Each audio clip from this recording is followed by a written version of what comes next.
আসসালামু আলাইকুম রহমতুল্লাহ। আমি মোহাম্মদ রাফিউল ইসলাম। আজকে আপনাদের সামনে এমন একটা বিষয় নিয়ে কথা বলবো যে বিষয়টা নিয়ে আপনারা প্রায় চিন্তায় থাকেন, আর সে বিষয়টাই হচ্ছে কপিরাইট। কপিরাইট আসলে কি একটা চ্যানেল নষ্ট হয়ে যায় বা ধ্বংস হয়ে যায়? কপিরাইট কেন আসে? কপিরাইট আসার পেছনে কারণটা কি? কিভাবে আমরা কপিরাইটের প্রতিরোধ করতে পারবো? কপিরাইট স্ট্রাইক কি বা কপিরাইট ক্লেম কি? এই সম্পূর্ণ বিষয়গুলো বলবো আমার আজকের এই ভিডিওতে। তো চলুন কথা না বাড়িয়ে ভিডিওটিকে শুরু করা যাক। সবার প্রথমেই আপনাকে জানতে হবে যে কপিরাইট কি। তো কপিরাইট মানে হলো কারো বানানো কোনো কিছু, যেমন গান, ভিডিও, ছবি বা লেখা, যার মালিকানা তার অনুমতি ছাড়া আপনি যদি সেটাকে ব্যবহার করেন তাহলে সেটাই হচ্ছে কপিরাইট।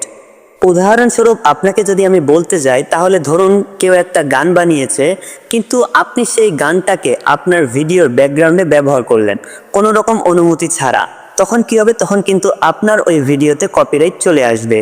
এক কথায় বলতে গেলে, অন্যের ভিডিও বা অন্যজন ভিডিও বানিয়েছে বা অন্যজন কোনো ছবি বানিয়েছে বা অন্যজনের কোনো কিছু আপনি যদি আপনার ভিডিওতে সেট করেন, ব্যবহার করেন, তাহলে কিন্তু আপনার ভিডিওতে কপিরাইট চলে আসবে। এখানে আরেকটা বিষয় কিন্তু আপনাকে অবশ্যই লক্ষ্য রাখতে হবে যে কপিরাইট কিন্তু দুই ধরনের রয়েছে। একটা হচ্ছে কপিরাইট ক্লেম আর একটা হচ্ছে কপিরাইট স্ট্রাইক। তো দুইটা কিন্তু দুই রকম। আমরা কিন্তু জানি না যে কপিরাইট ক্লেম আসলে কি, কপিরাইট স্ট্রাইক আসলে কি। তো ভয় পাওয়ার কোনো কিছু নেই। আমার আজকের এই ভিডিওতে আমি আপনাদেরকে কপিরাইট ক্লেম এবং কপিরাইট স্ট্রাইক সম্পর্কেও সম্পূর্ণরূপে ধারণা দিয়ে দিব। তো তার আগে আপনি যদি আমার চ্যানেলে নতুন হয়ে থাকেন, অবশ্যই চ্যানেলটিকে সাবস্ক্রাইব করে দিয়ে পাশে থাকা বেল বাটনটিতে ক্লিক করে অল করে দিন। তো কপিরাইট ক্লেম হচ্ছে আপনি যখন অন্যজনের ভিডিও, গান, মিউজিক বা ছবি ব্যবহার করবেন তাদের মালিকের অনুমতি ছাড়া, তখন কিন্তু আপনার ওই ভিডিওতে কপিরাইট ক্লেম চলে আসবে। এখন কথা হচ্ছে, আপনার ভিডিওতে যদি কপিরাইট ক্লেম আসে তাহলে কি আপনার চ্যানেলের কোনো রকম ক্ষতি হবে কিনা? আসলে আপনার চ্যানেলে বা আপনার কোনো ভিডিওতে যদি কপিরাইট ক্লেম আসে তাহলে কিন্তু আপনার চ্যানেলের কোনো রকম ক্ষতি হবে না।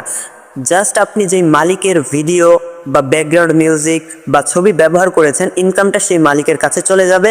আপনি এই ভিডিও থেকে কোনো রকম ইনকাম পাবেন না। তবে আপনার চ্যানেলে যদি কপিরাইট ক্লেম আসে তাহলে আপনার চ্যানেলের কোনো রকম ক্ষতি হবে না। তো কপিরাইট ক্লেম আসলে আপনার চিন্তার কোনো কিছু নেই, কেননা কপিরাইট ক্লেম যদি আসে তাহলে আপনার চ্যানেলের কোনো রকম ক্ষতি হবে না। জাস্ট ওই ভিডিও থেকে ইনকামটা যে মালিক, অর্থাৎ যেই মালিকের ভিডিও আপনি ব্যবহার করেছেন তার কাছে চলে যাবে। তো এটাতে ভয় পাওয়ার কোনো কিছুই নেই। তারপরে আসুন কপিরাইট স্ট্রাইক। তো কপিরাইট স্ট্রাইক কিন্তু অনেক বিপজ্জনক। যদি এটা আপনার চ্যানেলে আসে তাহলে কিন্তু আপনার চ্যানেলের অনেক বড় ক্ষতি হতে পারে। তো চলুন আপনাকে একটু ডিটেলসে বলি। ধরুন আপনি কোনো ব্যক্তির মিউজিক, ব্যাকগ্রাউন্ড মিউজিক, ফটো বা ভিডিও ব্যবহার করেছেন, ওই মালিকের কাছে কিন্তু ইনকামটা চলে যাচ্ছে, তারপরেও ওই ব্যক্তিটা চাচ্ছে না যে তার ভিডিও ব্যবহার করে বা তার ব্যাকগ্রাউন্ড মিউজিক ব্যবহার করে বা তার ফটো ব্যবহার করে অন্য কেউ ভিডিও ছাড়ুক।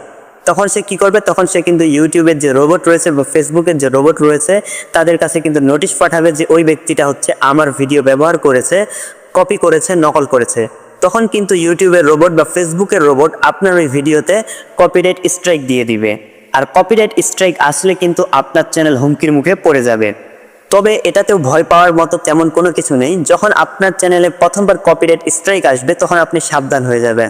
প্রথমবার কপিরাইট স্ট্রাইক যদি আপনার ইউটিউব চ্যানেলে আসে তাহলে সেটা আপনার চ্যানেলের জন্য তেমন একটা ক্ষতিকর হবে না। এটা জাস্ট ইউটিউব আপনাকে ওয়ার্নিং দিয়ে দিবে। তারপর দ্বিতীয়বার আবার যদি আপনার চ্যানেলে কপিরাইট স্ট্রাইক আসে তাহলে আপনার চ্যানেলের কিছু ফিচার বন্ধ হয়ে যেতে পারে, এরপরেও আপনার চ্যানেলের কোনো রকম ক্ষতি হবে না। তারপর একই ভুল যদি আপনি তৃতীয়বার করেন, অর্থাৎ তৃতীয়বার আবার যদি আপনার চ্যানেলে আপনার কোনো ভিডিওতে কপিরাইট স্ট্রাইক চলে আসে, তাহলে তখন আপনার চ্যানেল ডিলিট হয়ে যেতে পারে, রিমুভ হয়ে যেতে পারে বা বন্ধ হয়ে যেতে পারে। সো আপনাকে অবশ্যই অনেক সতর্ক থাকতে হবে যাতে আপনার চ্যানেলের 3টা কপিরাইট স্ট্রাইক না আসে। ঠিক একইভাবে আপনার ফেসবুকের কোনো ভিডিওতে যদি কপিরাইট স্ট্রাইক আসে তাহলে আপনার ভিডিওটা ডিলিট হয়ে যেতে পারে। আবার একইভাবে আপনার ফেসবুকে যদি কপিরাইট স্ট্রাইক আসে তাহলে আপনার ওই ভিডিওটা ডিলিট হয়ে যেতে পারে। অ্যাকাউন্টের নিচে যে রিচ রয়েছে সেই রিচটা কিন্তু আপনার কমে যেতে পারে। আবার আপনার বরাবর এরকম যদি ভুল হতেই থাকে তাহলে পেজ আপনার লক হয়ে যেতে পারে বা বন্ধ হয়ে যেতে পারে। সো আপনার ভিডিওতে যদি কপিরাইট ক্লেম আসে তাহলে চিন্তার কোনো কিছু নেই, কিন্তু আপনার ভিডিওতে যদি কপিরাইট স্ট্রাইক আসে তাহলে কিন্তু আপনার চ্যানেল হুমকির মুখে পড়ে যাবে। এখন কথা হচ্ছে এটা থেকে আমরা কিভাবে মুক্তি পেতে পারি।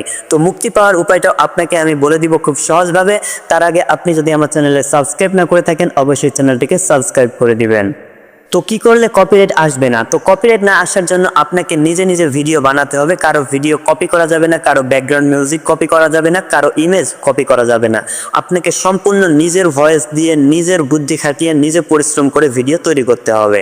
আর আপনি যদি ব্যাকগ্রাউন্ড মিউজিক খুঁজেন, ফ্রি ব্যাকগ্রাউন্ড মিউজিক, এক্ষেত্রে আপনাকে কি করতে হবে? আপনি ইউটিউবের অডিও লাইব্রেরি বা ফেসবুকের অডিও লাইব্রেরি থেকে মিউজিক নিতে পারেন। এক্ষেত্রে কিন্তু জীবনেও ইউটিউব আপনাকে কপিরাইট দিবে না বা ফেসবুক আপনাকে জীবনেও কপিরাইট দিবে না। এবার কথা হচ্ছে, আপনি যদি ইউটিউবের বা ফেসবুকের অডিও লাইব্রেরি থেকে কোনো কিছু না নিয়ে অন্য কোথাও থেকে ব্যবহার করতে চান, তাহলে আপনি কি করবেন? তাদের যেই ভিডিওটাকে ব্যবহার করতে চান তাদের ডেসক্রিপশনে দেখবেন যে এখানে ক্রেডিট দেওয়া আছে। অর্থাৎ আপনি যদি তাদের এই ভিডিওগুলোকে ব্যবহার করতে চান তাহলে তারা এখানে কিছু শর্ত দিয়ে দিয়েছে। আপনি সেই শর্তগুলো পালন করবেন, তারপরে ওই ভিডিওটাকে ব্যবহার করবেন, তাহলেই একমাত্র আপনার ওই ভিডিওতে কপিরাইট আসবে না।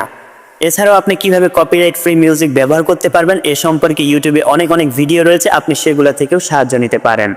শেষ কথা আপনাকে বলতে চাই বন্ধুরা, কপিরাইট কিন্তু অবশ্যই একটি সিরিয়াস ব্যাপার।